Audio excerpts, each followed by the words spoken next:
नमस्कार सांग माने जय जगन्नाथ। आशा करछि आपण माने बहुत भलरे थिबे, समस्ते व्यस्त थिबे। एमती कि सब टीचर मानकर बीओलो काम रे समस्ते व्यस्त होई पड़िले। प्राय 50% टीचर बीओलो काम जो इलेक्शन ड्यूटी करदेले, ये जो 20 तारिख रु स्टार्ट करिक 25 पर्यंत भी चलिबो, 24 पर्यंत काम चलिबो, सरीबनी। तो सांग माने अंतर्निवेश शिक्षार धारणा बा कॉन्सेप्ट ऑफ इनक्लूसिव एजुकेशन टिके देखिबा। तो केतरा क्वेश्चन मैं आलोचना करछि, तो देखंतु टिके करिवे आपण माने देखंतु। तो एटे देखंतु बहिर करदबा। मंथरगामी शिक्षार्थींकर बुद्धियांक साधारणतः केते? मंथरगामी शिक्षार्थींकर बुद्धियांक साधारणतः केते? माने आमे गणित क्वेश्चन ये सब क्वेश्चन देखिया भितरे सीडीबी जो प्रथम पढ़ी सेटे भूली जाउछि बेले बेले। तो टोटाल केते क्वेश्चन आलोचना जी करदौछि। 60 रु कम मंथरगामी शिक्षार्थींकर बुद्धियांक साधारणतः केते? 60 रु कम, 60 रु 80 मध्य, 90 रु 110 मध्य, ना 110 रु अधिक। तो ये आसब क्वेश्चन नंबर बी, जो ऑप्शनटा बी आसब 60 रु 80 मध्य। तो 2 नंबर को जीवा। जड़े छात्रर प्रकृत बयस 7 वर्ष एवं मानसिक बयस मध्य 7 वर्ष हेले छात्रटी निम्नोक्त केउं श्रेणी अंतर्भुक्त हेबो? सामान्य बुद्धि संपन्न, साधारण बुद्धि संपन्न, बेसी बुद्धि संपन्न, असाधारण बुद्धि संपन्न। जड़े छात्रर आउ थे प्रश्नटी आलोचना करबा। जड़े छात्रर प्रकृत बयस 7 वर्ष एवं मानसिक स्तर रे मध्य 7 वर्ष हेले छात्रटी निम्नोक्त केउं श्रेणी रे अंतर्भुक्त हेबो?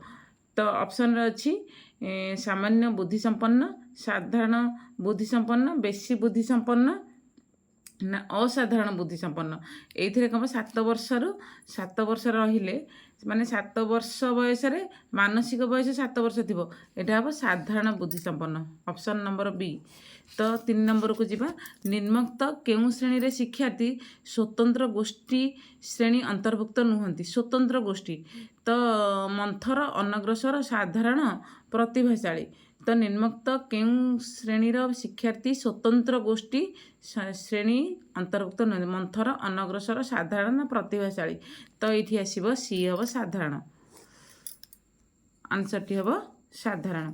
तो चलतु जीवा डी नंबर को। जड़े 4 नंबर को जड़े व्यक्तिर बुद्धियांक 90 रु 110 हेले ताको निम्नोक्त केउं वर्ग रे रखाजिवो? गोटे एठी थिला ए क्वेश्चनटारे थिला बुद्धियांक साधारणतः मंथरगामी हेले 60 रु 80। तो एठी जीवा। तो ये 90 रु 110 हेले निम्नोक्त केउं वर्ग रे रखाजे? जड़े व्यक्तिर बुद्धियांक 90 रु 110 हेले आमे केउं श्रेणी रखिबा? तो देखो सामान्य बुद्धि, असाधारण बुद्धि, बेसी बुद्धि, ना साधारण बुद्धि। तो ये कौन आसब? 4 नंबर टी डी आसब साधारण बुद्धि। आमर सीटा कौन आसला 80टा है ना मंथरगामी बुद्धिटा है 60 रु 80, साधारण बुद्धिटा है ना 90 रु 110। तो चलतु 120 रु 140 बुद्धियांक थिबा पिला मानकु किभली बुद्धिया कुहा जाए? किभली बुद्धिया कुहा जाए? तो ये साधारण बुद्धि, असाधारण बुद्धि, साधारण बुद्धि, श्रेष्ठ बुद्धि, ना बेसी बुद्धि? 5 नंबर टी आसब बेसी बुद्धि। मंथरगामी 60 रु 80, साधारण बुद्धि तो आसब केते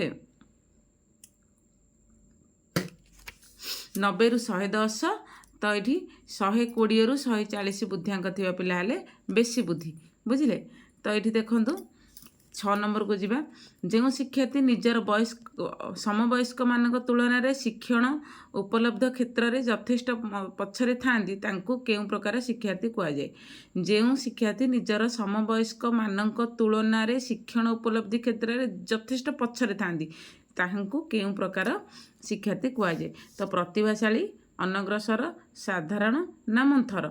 एटा ओबियसली कौन हम देखंतु ना अनग्रसर है, बी नंबरटा हम।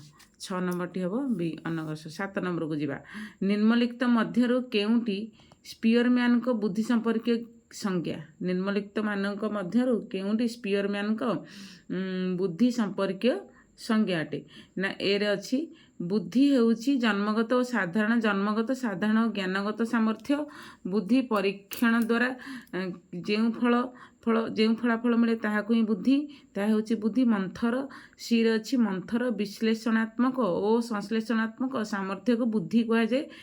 ତ ଡିରେ ଅଛି ଅମୂର୍ତ୍ତ ଚିନ୍ତନ ପାଇଁ ବ୍ୟକ୍ତି ଯେତେ ପରିମାଣରେ ସମର୍ଥ ସେ ସେତେ ପରିମାଣରେ ବୁଦ୍ଧିଆ ଅଟେ। ଏଇଠି 7 ନମ୍ବରଟି କ'ଣ ଆସିବ ନା ସି ଆସିବ। ମନ୍ଥର ବିଶ୍ଳେଷଣାତ୍ମକ ଓ ସଂଶ୍ଳେଷଣାତ୍ମକ ସାମର୍ଥ୍ୟକୁ ବୁଦ୍ଧି କୁହାଯାଏ ହେଲା ସ୍ପିୟରମ୍ୟାନଙ୍କ ମତରେ। 8 ନମ୍ବରକୁ ଯିବା। ଶ୍ରେଣୀରେ ଅନ୍ୟ ଶିକ୍ଷାର୍ଥୀମାନଙ୍କ ସହିତ ସମଗତିରେ ଆଗେଇ ପାରୁନଥିବା ଶିକ୍ଷାର୍ଥୀକୁ କ'ଣ କୁହାଯାଏ? ଶ୍ରେଣୀରେ ଅନ୍ୟ ଶିକ୍ଷାର୍ଥୀମାନଙ୍କ ସହିତ ସମଗତିରେ ଆଗେଇ ପାରୁନଥିବା ଶିକ୍ଷାର୍ଥୀଙ୍କୁ କ'ଣ କୁହାଯାଏ? ତ 8 ନମ୍ବରଟି ହେବ ପ୍ରତିଭାଶାଳୀ, ସାଧାରଣ, ନା ମନ୍ଥର, ନା ଅନଗ୍ରସର। ଯଥେଷ୍ଟ ପଛୁଆରେ ଥିଲେ କ'ଣ ହେଇଥିଲା ନା ଯଥେଷ୍ଟ ପଛୁଆରେ ଅନଗ୍ରସର ଥିଲା। ଏଥିରେ କ'ଣ ହେବ ମନ୍ଥର। ବୁଝିଲେ?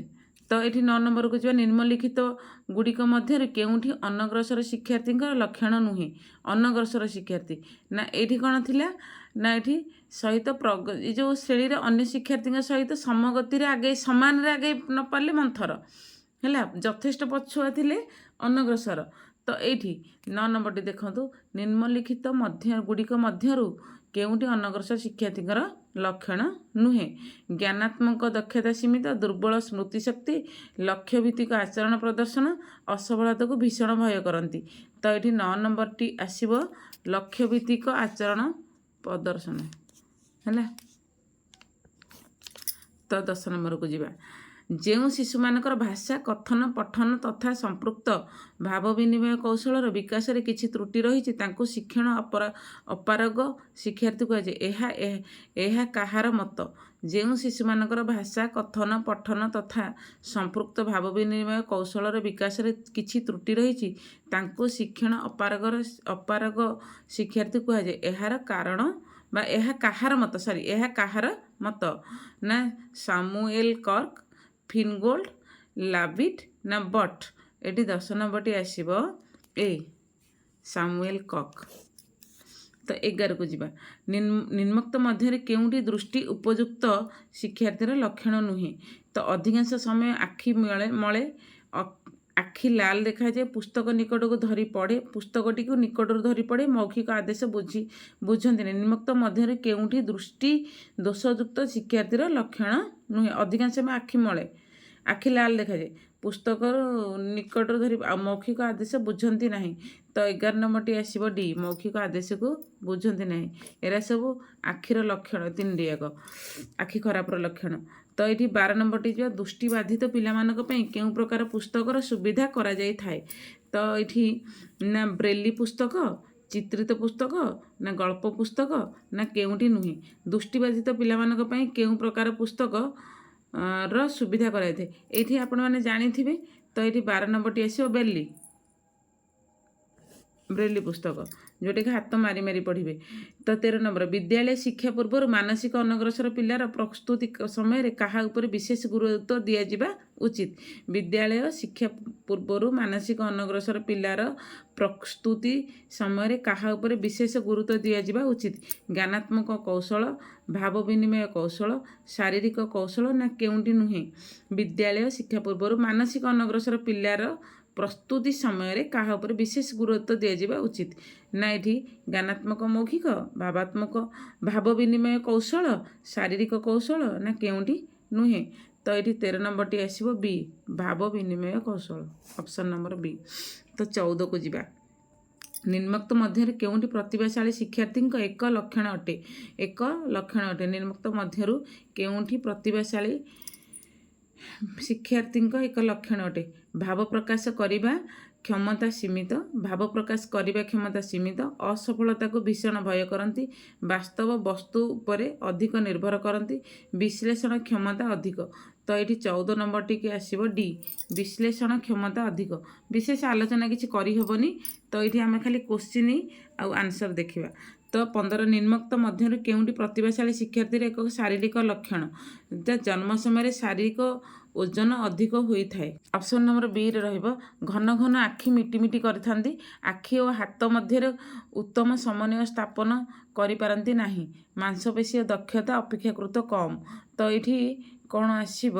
15 ନମ୍ବରଟି ଆନ୍ସର ଦେଖନ୍ତୁ ନା 15 ନମ୍ବରଟି ହେବ ଏ ହେବ। ଜନ୍ମ ସମୟରେ ଶାରୀରିକ ଓଜନ ଅଧିକ ହୋଇଥାଏ। ମାନେ ପ୍ରତିଭାଶାଳୀ ଶିକ୍ଷାର୍ଥୀଙ୍କ ଶାରୀରିକ ଲକ୍ଷଣ ଶାରୀରିକ ଓଜନଟା ଅଧିକ ହେବ। ତ 16 ନମ୍ବରକୁ ଯିବା। ପ୍ରତିଭାଶାଳୀ ଶିକ୍ଷାର୍ଥୀମାନଙ୍କର ବୁଦ୍ଧିର ସ୍ତର ନିର୍ଣ୍ଣୟ କରିବା ନିମନ୍ତେ ନିମ୍ନୋକ୍ତ କେଉଁ ବୁଦ୍ଧି ପରୀକ୍ଷଣ କରାଯାଏ? ନା ଷ୍ଟାନଫୋର୍ଡ ବିନେ ବୁଦ୍ଧି ପରୀକ୍ଷଣ, ଓସ୍ଲର ବୁଦ୍ଧି ପରୀକ୍ଷଣ, ପ୍ରୋଗ୍ରେସିଭ୍ ମାଟ୍ରିସେସ୍ ବୁଦ୍ଧି ପରୀକ୍ଷଣ, ନା ଉପରୋକ୍ତ ତିନୋଟି ଯାକ। ତ 16 ନମ୍ବରଟି ଆସିବ ଡି, ଉପରୋକ୍ତ ତିନୋଟି ଯାକ। ଉପରୋକ୍ତ ତିନୋଟି ଯାକ। 17 ନମ୍ବରକୁ ଯିବା। ପ୍ରତିଭାଶାଳୀ ଶିକ୍ଷାର୍ଥୀଙ୍କ ନିମନ୍ତେ ନିମ୍ନୋକ୍ତ କେଉଁ ସ୍ୱତନ୍ତ୍ର ଶୈକ୍ଷିକ ବ୍ୟବସ୍ଥା ଗ୍ରହଣ କରାଯାଇଥାଏ? ପାଠ୍ୟପୁସ୍ତକ ବିଷୟକୁ ଶ୍ରେଣୀକ୍ରମରେ ଆବଣ୍ଟନ କରାଯାଏ। ପାଠ୍ୟ ଏକକଗୁଡ଼ିକୁ ଜଟିଳରୁ ସରଳ କ୍ରମରେ ସଜ୍ଜୀକରଣ। ସିରେ ନୂତନ ତଥା ଆଗ୍ରହୀ ଦୀପକ ଶୈକ୍ଷିକ ପାଠ୍ୟକ୍ରମ ବ୍ୟବସ୍ଥା, ନା କେଉଁଠି ନୁହେଁ? ତ 17 ନମ୍ବରଟି ଆସିବ ନୂତନ ତଥା ଆଗ୍ରହ ଦୀପକ ଶୈକ୍ଷିକ ପାଠ୍ୟକ୍ରମର ବ୍ୟବସ୍ଥା। ତ ଚାଲନ୍ତୁ 18 ନମ୍ବର ଦେଖିବା। ଯେଉଁ ଶିକ୍ଷାର୍ଥୀ ନିଜର ସମବୟସ୍କମାନଙ୍କ ତୁଳନାରେ ଶିକ୍ଷଣ ଉପଲବ୍ଧି କ୍ଷେତ୍ରରେ ଯଥେଷ୍ଟ ପଛରେ ଥାଆନ୍ତି ତାହାଙ୍କୁ ଅନଗ୍ରସର ଶିକ୍ଷାର୍ଥୀ କୁହାଯାଇପାରେ। ଏହା କେଉଁ ମନୋବିଜ୍ଞାନୀଙ୍କ ମତ ଅଟେ? ନା ବାଟନହଲ୍, ହୁକ୍, ସ୍ପୋନେଲ୍, ନା ବଟ୍? ଯେଉଁ ଶିକ୍ଷାର୍ଥୀ ନିଜର ସମବୟସ୍କ ତୁଳନାରେ ଶିକ୍ଷଣ ଉପଲବ୍ଧି କ୍ଷେତ୍ରରେ ଯଥେଷ୍ଟ ପଛରେ ଥାଆନ୍ତି ତାହାଙ୍କୁ ଅନଗ୍ରସର ଶିକ୍ଷାର୍ଥୀ କୁହାଯାଇପାରେ। ଏହା କେଉଁ ମନୋବିଜ୍ଞାନୀଙ୍କ ମତ ଅଟେ? 18 ନମ୍ବରଟି ଆସିବ ନା ବି, ହୁକ୍। 19 ନମ୍ବର ଯିବା। ସାଧାରଣ ଭାବରେ ଯେଉଁ ପିଲାମାନଙ୍କର ଶୈକ୍ଷିକ ଉପଲବ୍ଧିର ସ୍ତର ସେମାନଙ୍କ ସ୍ୱାଭାବିକ କ୍ଷମତା ଅନୁପାତରେ କମ୍ ସେମାନଙ୍କୁ ଅନଗ୍ରସର ଶିକ୍ଷାର୍ଥୀ କୁହାଯାଇପାରେ। ଏହା କେଉଁ ମନୋବିଜ୍ଞାନୀଙ୍କ ମତ ଅଟେ? ନା ବାଟନହଲ୍, ହୁକ୍, ସ୍ପୋନେଲ୍, ନା ବଟ୍? 19 ନମ୍ବରଟି ଆସିବ ଏ, ବାଟନହଲ୍। ତ 20 ନମ୍ବର ଯିବା। ହୀନମନ୍ୟତା ଅଧିମନ୍ୟତା ଶିକ୍ଷକ ଓ ବିଷୟ ପ୍ରତି ନକାରାତ୍ମକ ମନୋଭାବ ଭଳି ଲକ୍ଷଣ ଅନଗ୍ରସର ଶିକ୍ଷାର୍ଥୀଙ୍କର କେଉଁ ବ୍ୟକ୍ତିଗତ କାରଣ ଅଂଶ ଅଟେ?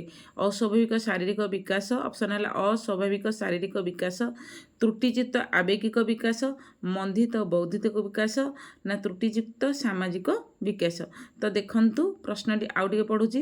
ହୀନମନ୍ୟତା ଅଧିମନ୍ୟତା ଶିକ୍ଷକ ଓ ଶିକ୍ଷଣ ବିଷୟ ପ୍ରତି ନକାରାତ୍ମକ ମନୋଭାବ ଭଳି ଲକ୍ଷଣ ଅନଗ୍ରସର ଶିକ୍ଷାର୍ଥୀଙ୍କର କେଉଁ ବ୍ୟକ୍ତିଗତ କାରଣର ଅଂଶ ଅଟେ? ଅସ୍ୱାଭାବିକ ଶାରୀରିକ ବିକାଶ, ତ୍ରୁଟିଯୁକ୍ତ ଆବେଗିକ ବିକାଶ, ମନ୍ଦିତ ବୌଦ୍ଧିକ ବିକାଶ, ତ୍ରୁଟିଯୁକ୍ତ ସାମାଜିକ ବିକାଶ। ତ 20 ନମ୍ବରଟି ଆସିବ ବି, ତ୍ରୁଟିଯୁକ୍ତ ଆବେଗିକ ବିକାଶ। ଦେଖନ୍ତୁ 20 ନମ୍ବରଟି ହେବ ତ୍ରୁଟିଯୁକ୍ତ ଆବେଗିକ ବିକାଶ। 21 ନମ୍ବର ଦେଖା। ମନ୍ଥରଗାମୀ ଶିକ୍ଷାର୍ଥୀର ବୁଦ୍ଧିଆଙ୍କ ସାଧାରଣତଃ କେତେ? ମନ୍ଥରଗାମୀ ଆମେ ଦେଖୁଥିଲେ। ମନ୍ଥରଗାମୀ ଶିକ୍ଷାର୍ଥୀର ବୁଦ୍ଧିଆଙ୍କ ସାଧାରଣଟି କେତେ? 21 ନମ୍ବର ବି। ସେ ପୁଣି ବାରମ୍ବାର ପ୍ରଶ୍ନ ରିପିଟ୍ ହେଉଛି। ମନ୍ଥର ଯିଏ ରହିବ ହେଲା 60ରୁ 80। ତ 22 ନମ୍ବର। ସ୍ୱତନ୍ତ୍ର ଆବଶ୍ୟକତା ଥିବା ଶିକ୍ଷାର୍ଥୀ କିଏ? ଯିଏ ଶାରୀରିକ ଓ ମାନସିକ ଦୃଷ୍ଟିକୋଣରୁ ନିଜ ସହପାଠୀଙ୍କ ଠାରୁ ଭିନ୍ନ। ଆବେଗିକ ବିରେ ଅଛି ଆବେଗିକ ଓ ସାମାଜିକ ଦୃଷ୍ଟିକୋଣରୁ ନିଜ ସହପାଠୀଙ୍କ ଠାରୁ ଭିନ୍ନ। ଶୈକ୍ଷିକ ଦୃଷ୍ଟିକୋଣରୁ ନିଜ ସହପାଠୀ ଠାରୁ ଭିନ୍ନ। ଉପରୋକ୍ତ ସମସ୍ତ। ତ ଏଇଠି 22 ନମ୍ବରଟା ଆସିବ। ଏଇଟା ସବୁଥିରେ ମାନେ ଆଙ୍କ ପାଇଁ ସ୍ପେଶିଆଲ ଏଜୁକେସନ୍ ଦିଆଯିବା ଦରକାର, ତେଣୁ ଡି ହେବ ଉପରୋକ୍ତ ସମସ୍ତ। ତ 23 ନମ୍ବରଟି ଯେ ଜଣେ ଛାତ୍ରର ପ୍ରକୃତ ବୟସ 7 ବର୍ଷ ଏବଂ ମାନସିକ ବୟସ ମଧ୍ୟ 7 ବର୍ଷ ହେଲେ ଛାତ୍ରଟି ନିମ୍ନୋକ୍ତ କେଉଁ ଶ୍ରେଣୀରେ ଅନ୍ତର୍ଭୁକ୍ତ ହେବ? ତ ଏଇଠି ପ୍ରଥମେ ସେଇ କୋଶ୍ଚିନ୍ ପୁଣି ରିପିଟ୍ ହେଲା। ସାମାନ୍ୟ ବୁଦ୍ଧିସମ୍ପନ୍ନ, ସାଧାରଣ ବୁଦ୍ଧିସମ୍ପନ୍ନ, ବେଶୀ ବୁଦ୍ଧିସମ୍ପନ୍ନ, ନା ଅସାଧାରଣ ବୁଦ୍ଧିସମ୍ପନ୍ନ? ତ ଏଇଠି 23 ନମ୍ବରଟି ଆସିବ ସାଧାରଣ ବୁଦ୍ଧିସମ୍ପନ୍ନ। 7 ଥିବ, 7 ବୟସ ସୀମା ଆସିବ। ତ ନିମ୍ନୋକ୍ତ କେଉଁ ଶ୍ରେଣୀର ଶିକ୍ଷାର୍ଥୀ ସ୍ୱତନ୍ତ୍ର ଗୋଷ୍ଠୀ ଶ୍ରେଣୀ ଅନ୍ତର୍ଭୁକ୍ତ ନୁହନ୍ତି? ମନ୍ଥର, ଅନଗ୍ରସର, ସାଧାରଣ, ନା ପ୍ରତିଭାଶାଳୀ?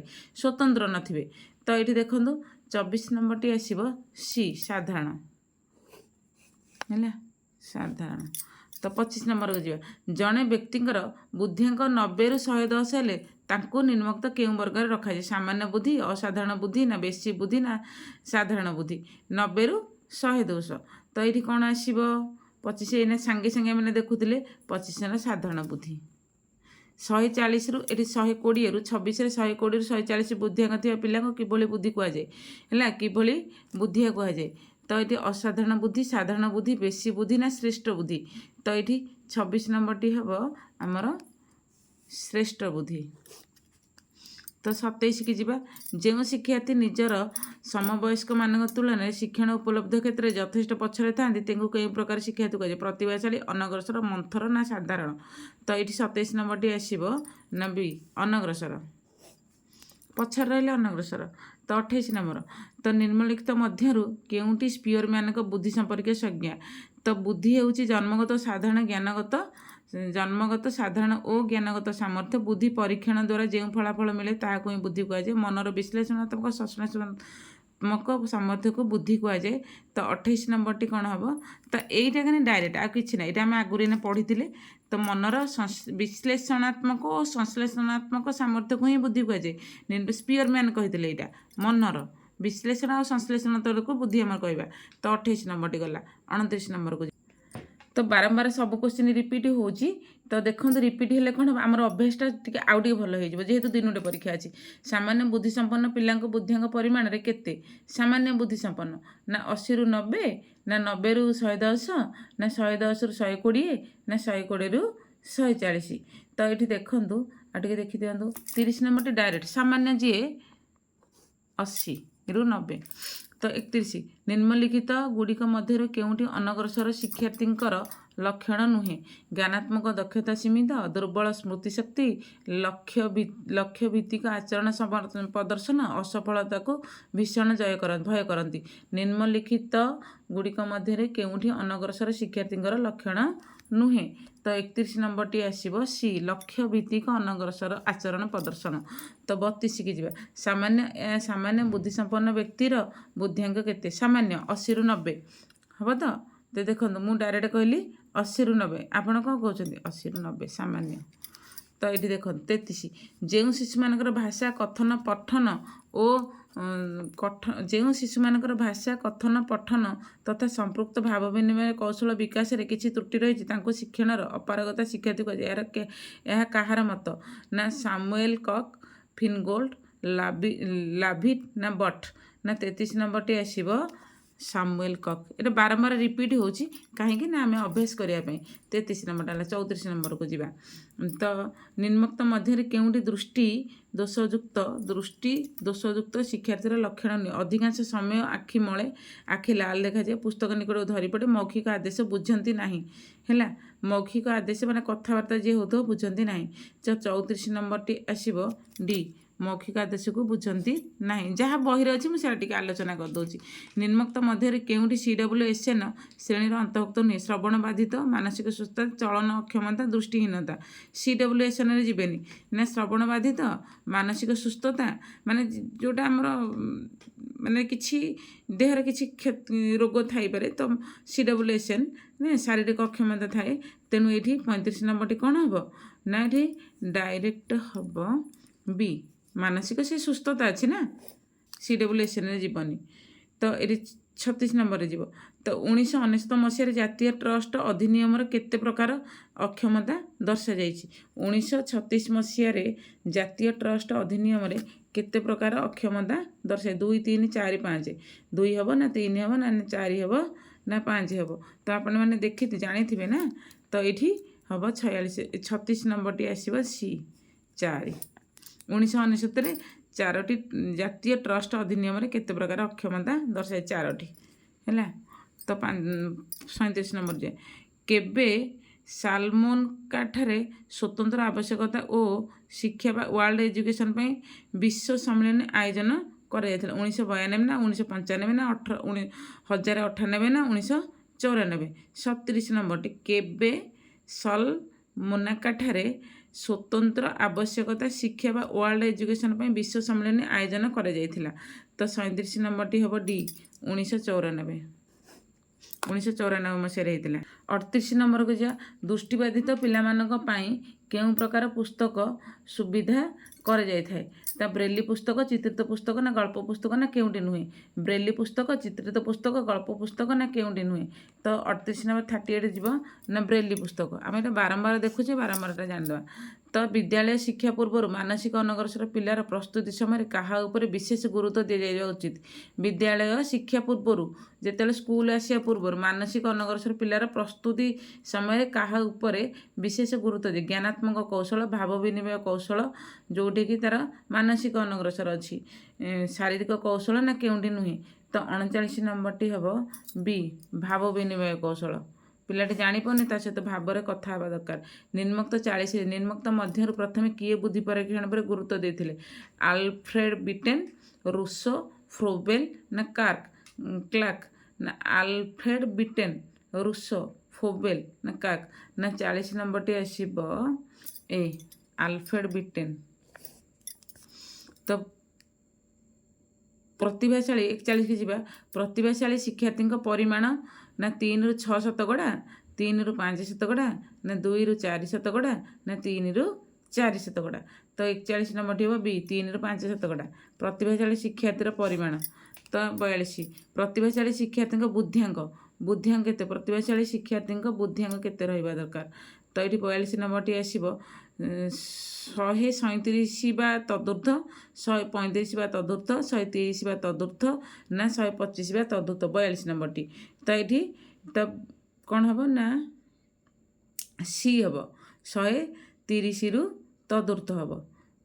ହେଲା, ଏଇଟା ହେବ ପ୍ରତିଭାଶାଳୀ ଶିକ୍ଷାର୍ଥୀଙ୍କ ବୁଦ୍ଧିଆଙ୍କ। ତ 43 ନମ୍ବରରେ ନିମ୍ନୋକ୍ତ ମଧ୍ୟରେ କେଉଁଟି ପ୍ରତିଭାଶାଳୀ ଶିକ୍ଷାର୍ଥୀଙ୍କ ଏକ ଲକ୍ଷଣ ଅଟେ? ନିମ୍ନୋକ୍ତ ମଧ୍ୟରେ କେଉଁଟି ପ୍ରତିଭାଶାଳୀ ଶିକ୍ଷାର୍ଥୀଙ୍କ ଏକ ଲକ୍ଷଣ ଅଟେ? ଭାବ ପ୍ରକାଶ କରିବା କ୍ଷମତା ସୀମିତ, ଅସଫଳତାକୁ ଭୀଷଣ ଭୟ କରନ୍ତି, ବାସ୍ତବ ବସ୍ତୁ ଉପରେ ଅଧିକ ନିର୍ଭର କରନ୍ତି, ବିଶ୍ଳେଷଣର ଅଧିକ କ୍ଷମତା। ତ 43 ନମ୍ବରଟି ଆସିବ ଡି, ବିଶ୍ଳେଷଣର ଅଧିକ କ୍ଷମତା। ଜଷ୍ଟ ଟିକେ ଆଲୋଚନା କରିଦେବା, ଆଉ କିଛି ତ କରିହେବନି ଏ ସମୟରେ। 44 ନିମ୍ନୋକ୍ତ ମଧ୍ୟରେ କେଉଁଟି ପ୍ରତିଭାଶାଳୀ ଶିକ୍ଷାର୍ଥୀଙ୍କ ଏକ ଶାରୀରିକ ଲକ୍ଷଣ ଅଟେ? ଜନ୍ମ ସମୟରେ ଶାରୀରିକ ଓଜନ ଅଧିକ ହୋଇଯାଏ। ନିମ୍ନୋକ୍ତ ମଧ୍ୟରୁ କେଉଁଟି ପ୍ରତିଭାଶାଳୀ ଶିକ୍ଷାର୍ଥୀଙ୍କର ଏକ ଶାରୀରିକ ଲକ୍ଷଣ ଅଟେ? ଘନ ଘନ ଆଖି ମିଟିମିଟି କରନ୍ତି, ଆଖି ଓ ହାତ ମଧ୍ୟରେ ଉତ୍ତମ ସମନ୍ୱୟ ସ୍ଥାପନ କରିପାରନ୍ତି, ମାଂସପେଶୀୟ ଦକ୍ଷତା ଅପେକ୍ଷାକୃତ କମ୍। ତ ଏଇଠି ଆମେ ଏଇ କୋଶ୍ଚିନ୍ଟା ଆଲୋଚନା କରିଥିଲେ। ତ 44 ନମ୍ବରଟି ଆସିବ ଏ। ହେଲା, ଜନ୍ମ ସମୟରେ ଶାରୀରିକ ଓଜନ ଅଧିକ ହୋଇଥାଏ। ତ 45 ନମ୍ବରକୁ ଯିବା। ପ୍ରତିଭାଶାଳୀ ଶିକ୍ଷାର୍ଥୀଙ୍କ ବୁଦ୍ଧିର ସ୍ତର ନିର୍ଣ୍ଣୟ କରିବା ନିମନ୍ତେ ନିମ୍ନୋକ୍ତ କେଉଁ ବୁଦ୍ଧି ପରୀକ୍ଷଣ କରାଯାଇଥାଏ? ଷ୍ଟାନଫୋର୍ଡ ବିନେ ବୁଦ୍ଧି ପରୀକ୍ଷଣ, ଓଏସ୍ଲର ବୁଦ୍ଧି ପରୀକ୍ଷଣ, ପ୍ରୋଗ୍ରେସିଭ ମାଟ୍ରିସେସ୍ ବୁଦ୍ଧି ପରୀକ୍ଷଣ, ନା ଉପରୋକ୍ତ ତିନୋଟି ଯାକ? ତ ଏଠି ଦେଖନ୍ତୁ, ଆଉ ଟିକେ ଦେଖିଦେଉଛି। ପ୍ରତିଭାଶାଳୀ ଶିକ୍ଷାର୍ଥୀଙ୍କର ବୁଦ୍ଧିର ସ୍ତର ନିର୍ଣ୍ଣୟ କରିବା ନିମନ୍ତେ ନିମ୍ନୋକ୍ତ କେଉଁ ବୁଦ୍ଧି ପରୀକ୍ଷଣ କରାଯାଇଥାଏ? ତ ଏଇଠି 45 ନମ୍ବରଟି ହେବ ଡି, ଉପରୋକ୍ତ ତିନୋଟି ଯାକ। 46 ନମ୍ବର ଯିବା। ପ୍ରତିଭାଶାଳୀ ଶିକ୍ଷାର୍ଥୀଙ୍କ ନିମନ୍ତେ ନିମ୍ନୋକ୍ତ କେଉଁ ସ୍ୱତନ୍ତ୍ର ଶୈକ୍ଷିକ ବ୍ୟବସ୍ଥା ଗ୍ରହଣ କରାଯାଇଥାଏ? ପାଠ୍ୟ ବିଷୟକୁ ଶ୍ରେଣୀ କ୍ରମରେ ଆବଣ୍ଟନ କରାଯାଏ। ପାଠ୍ୟପୁସ୍ତକ ଗୁଡ଼ିକ ଜଟିଳରୁ ସରଳ କ୍ରମରେ ସଜ୍ଜୀକରଣ। ସିରେ ଅଛି ନୂତନ ତଥା ଆଗ୍ରହୀ ଦୀପକ ପୋଷାକ ଶୈକ୍ଷିକ ପାଠ୍ୟକ୍ରମର ବ୍ୟବସ୍ଥା, ନା କେଉଁଟି ନୁହେଁ? ତ ଏଇଠି 46 ନମ୍ବରଟି ଆନ୍ସର କ'ଣ ଆସିବ ଦେଖନ୍ତୁ, ସି। ଦେଖିଲେ? ତ 47 ନମ୍ବରଟିକି ଯିବା। ଯେଉଁ ଶିକ୍ଷାର୍ଥୀ ନିଜର ସମବୟସ୍କମାନଙ୍କ ତୁଳନାରେ ଶିକ୍ଷଣ ଉପଲବ୍ଧି କ୍ଷେତ୍ରରେ ଯଥେଷ୍ଟ ପଛରେ ଥାଆନ୍ତି ତାହାଙ୍କୁ ଅନଗ୍ରସର ଶିକ୍ଷାର୍ଥୀ କୁହାଯାଇପାରେ। ଏହା କେଉଁ ମନୋବୈଜ୍ଞାନିକ ମତ ଅଟେ? ନା ବାଟନହଲ, ହୁକ, ସ୍କୋନେଲ, ନା ବଟ୍? 47 ନମ୍ବରଟି ହେବ ବି, ହୁକ। 48 କି ଯିବା। ସାଧାରଣ ଭାବରେ ଯେଉଁ ପିଲାମାନଙ୍କ ଶୈକ୍ଷିକ ଉପଲବ୍ଧିର ସ୍ତର ସେମାନଙ୍କର ସ୍ୱାଭାବିକ ଦକ୍ଷତା କ୍ଷମତା ଅନୁପାତରେ କମ୍, ସେମାନଙ୍କୁ ଅନଗ୍ରସର ଶିକ୍ଷାର୍ଥୀ କୁହାଯାଇପାରେ। ଏହା କେଉଁ ମନୋବୈଜ୍ଞାନିକ ମତ ଅଟେ? ସାଧାରଣ ଭାବରେ ଯେଉଁ ପିଲାମାନଙ୍କ ଶୈକ୍ଷିକ ଉପଲବ୍ଧିର ସ୍ତର ସେମାନଙ୍କ ସ୍ୱାଭାବିକ କ୍ଷମତା ଅନୁପାତରେ କମ୍, ସେମାନଙ୍କୁ ଅନଗ୍ରସର ଶିକ୍ଷାର୍ଥୀ କୁହାଯାଇପାରେ। ଏହା କେଉଁ ମନୋବୈଜ୍ଞାନିକ ମତ ଅଟେ? ବାଟନହଲ, ହୁକ୍, ସ୍କୋନେଲ, ନା ବଟ୍? ତ ଏଠି 48 ନମ୍ବରଟି ହେବ ଏରେ, ବାଟନହଲ। 49 ବଟ୍ଙ୍କ ମତରେ ଅନଗ୍ରସର ଶିକ୍ଷାର୍ଥୀମାନଙ୍କର ପାଠ୍ୟ ବିଷୟରେ ଉପଲବ୍ଧି 75ରୁ କମ୍, 70ରୁ କମ୍, 80ରୁ କମ୍, ନା 85ରୁ କମ୍? ପାଠ୍ୟ ବିଷୟରେ ଉପଲବ୍ଧ୍ୟାଙ୍କ ବଟଙ୍କ ମତରେ ଅନଗ୍ରସର ଶିକ୍ଷାର୍ଥୀଙ୍କ ପାଠ୍ୟ ବିଷୟରେ ଉପଲବ୍ଧ ମତ କ'ଣ? ଉପଲବ୍ଧ୍ୟାଙ୍କ କ'ଣ? ତ ଏଠି 75ରୁ କମ୍, 70ରୁ କମ୍, 80ରୁ କମ୍ ନା 85ରୁ କମ୍ ଅଟେ। ତ 49ଟା ହେବ 85ରୁ କମ୍। ତ ଏଠି ଦେଖନ୍ତୁ 50ଟା। ବଟଙ୍କ ମତରେ ଅନଗ୍ରସର ଶିକ୍ଷାର୍ଥୀଙ୍କ ମତରେ ମଧ୍ୟରୁ କେତେ ଶତକଡ଼ା ଶିକ୍ଷାର୍ଥୀଙ୍କ ଅନଗ୍ରସରତାର କାରଣ ହେଉଛି ମନ୍ଦିତ ବୌଦ୍ଧିକ ବିକାଶ? 15 ଭାଗ, 18 ଭାଗ, 12 ଭାଗ ନା 12 ଭାଗ? ସିଟା ଅଛି 12 ଭାଗ, ଡିଟା ମଧ୍ୟ ଅଛି 12 ଭାଗ। ତ ଏଠି 50 ନମ୍ବରଟି ହେବ ଏ 15 ଭାଗ। ତ ସାଙ୍ଗମାନେ 50ଟା କୋଶ୍ଚିନ୍ ହେଇଥାଉ। ତାପରେ ଦେଖିବା କ'ଣ ହେଉଛି। ଯେହେତୁ ମୁଁ କୋଶ୍ଚିନ୍ ବହୁତ ଛାଡ଼ିଥାନ୍ତି ବହିରୁ ଦେଖିକି, TBW ବହିରୁ ଦେଖିକି, ଛାଡ଼ିବାକୁ ସମୟ ପାଇଲାନି। କାହିଁକି? ଏ ଯେଉଁ ବିଓଲୋ କାମ ଗୁଡ଼ା ଘନ ଘନ ରାତିଦିନ ଅନିଦ୍ରା ହେଇ କରିବାକୁ ପଡ଼ିଲା, ସେଥିଯୋଗୁଁ କରିହେଲାନି। କୋଶ୍ଚିନ୍ କିଛି ଆଲୋଚନା କରିହେଲାନି କି କ'ଣ କରିବା ଆଉ। ତ ଭିଡ଼ିଓ ଭଲ ଲାଗିଲେ ନିଶ୍ଚିତ ଲାଇକ୍ କରିବେ, ଆଉ ନିହାତି ଭାବରେ ସେୟାର କରନ୍ତୁ। ଟିକେ ଯଦି ସବସ୍କ୍ରାଇବ୍ କରିନାହାନ୍ତି କରିଦିଅନ୍ତୁ। ବାଏ।